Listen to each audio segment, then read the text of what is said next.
حضرت نوح علیہ السلام جس طرح قوم کی اصلاح سے مایوس اور غمگین ہوئے تھے، اسی طرح ان کے مومن نہ ہونے سے بھی مایوس ہو گئے تھے۔ جب یہ لوگ فخر اور تکبر سے آپ کو پاگل اور بیوقوف سمجھنے لگے اور بتوں کی عبادت پر ڈٹے رہے جنہیں ان کے باپ دادا پوجتے چلے آئے تھے، تو آپ کو اس بات کا بہت رنج ہوا۔ آپ نے تنگ آ کر ان کے لیے بد دعا فرمائی کہ اے میرے پروردگار، زمین پر ایک کافر بھی زندہ نہ چھوڑو، کیونکہ اگر تو انہیں زندہ چھوڑے گا تو یہ تیرے بندوں کو گمراہ کر دیں گے اور ان کے ہاں اولاد بھی فاسق و فاجر اور کافر پیدا ہو گئی۔ اللہ تعالیٰ نے آپ کی دعا قبول فرما لی۔ پھر اللہ تعالیٰ نے حضرت نوح علیہ السلام کو کشتی بنانے کا حکم فرمایا اور حضرت نوح اور وہ لوگ جو آپ پر ایمان لائے تھے جنگل کی طرف گئے اور درخت کاٹنے شروع کر دیے۔ وہ تختے بنانے لگے۔ انہوں نے اس کشتی کو بنانا شروع کر دیا جس کے بنانے کا اللہ تعالیٰ نے انہیں حکم دیا تھا۔ چند سال میں کشتی تیار ہو گئی جس کے بہت سے خانے تھے۔ جب حضرت نوح علیہ السلام کشتی بنا رہے تھے تو جو کافر بھی ادھر سے جاتا وہ آپ کا مذاق اڑاتا۔ کافروں کا ایک سردار آپ کے پاس سے گزرا تو یہ کہنے لگا کہ اے نوح، تمہاری رسالت کا کیا بنا؟ اسے کیوں چھوڑ دیا اور یہ کشتی کس لیے بنا رہے ہو؟ معلوم ہوتا ہے کچھ حالت زیادہ پتلی ہو گئی ہے۔ کیا تم یہ سمجھتے ہو کہ بڑھائی کا کام تمہارے لیے زیادہ فائدہ مند ہے؟ حضرت نوح علیہ السلام نے لوگوں کی پرواہ نہ کرتے ہوئے کشتی تیار کر لی۔ جب مقررہ وقت آیا تو اللہ تعالیٰ نے حکم دیا کہ اس میں اپنے پیروکاروں کو سوار کرو اور ہر قسم کے جانور، پرندے، کیڑے مکوڑے، جنگلی جانور وغیرہ کے نر اور مادے جوڑوں کو بھی اس میں سوار کرو۔ چنانچہ آپ اللہ کے فرمان کے مطابق ہر چیز کا جوڑا پکڑنے کے لیے گئے۔ وہ کبوتروں اور مرغیوں اور ہر قسم کے پرندوں کا جوڑا اپنے ساتھ لے آئے۔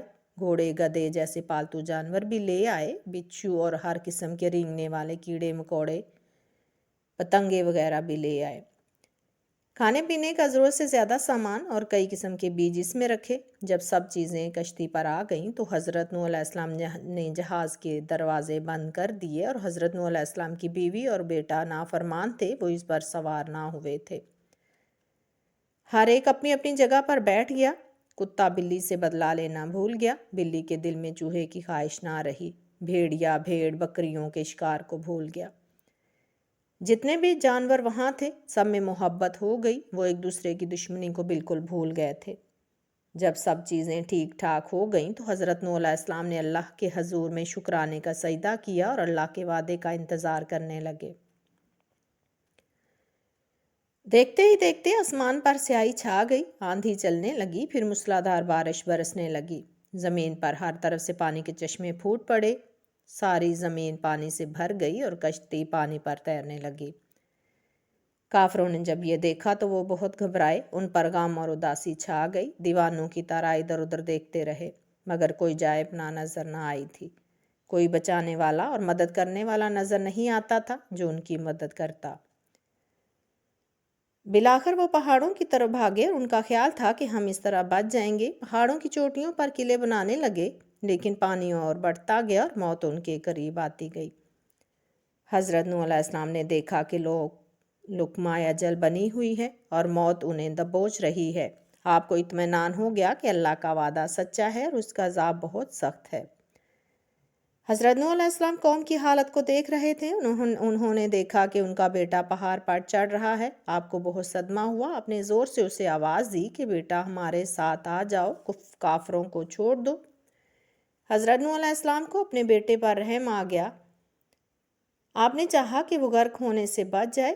پدوانہ شفقت کی بنا پر آپ نے اس کو بار بار پکارا اور اس کی سلامتی کی خواہش کی، مگر بیٹا آپ کی رسالت پر ایمان نہ لایا اور نہ ہی آپ کے دین کی پیروی کی۔ اس کی عقل پر اللہ تعالیٰ نے پردہ ڈال دیا تھا۔ اس کے کفر و عناد نے اسے سیدھے راستے کی توفیق نہ بخشی۔ اس نے اپنے باپ سے کہا کہ میں پہاڑ پر چڑھ جاؤں گا، یہ پہاڑ مجھے ڈوبنے سے بچا لے گا۔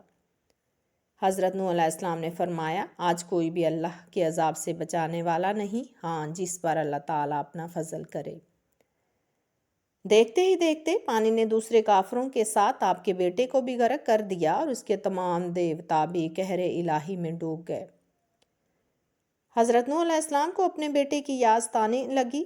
آپ نے اللہ سے درخواست کی کہ اے میرے پروردگار، میرا بیٹا میرے خاندان سے ہے۔ کشتی اللہ کے فضل سے بڑی بڑی موجوں، تیز آندھیوں اور موسلادھار بارش میں چلتی رہی۔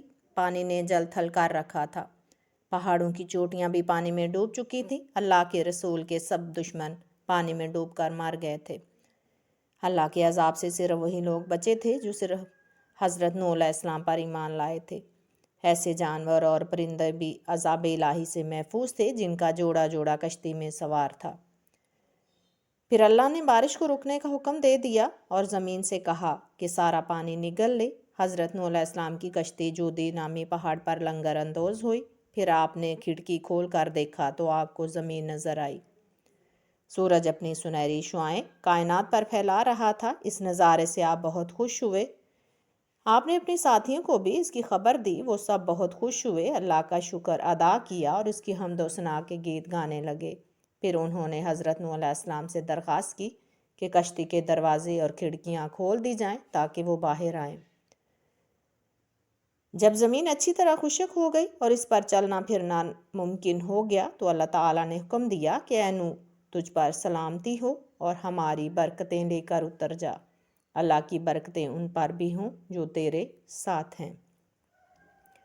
حضرت نوح علیہ السلام نے ہر قسم کے وحشی درندوں اور پرندوں کو باہر نکالا، پالتو جانوروں کو چھوڑ دیا۔ بعد میں اور آپ کے گھر کے افراد اور وہ لوگ جو آپ پر ایمان لائے تھے کشتی سے باہر آ گئے۔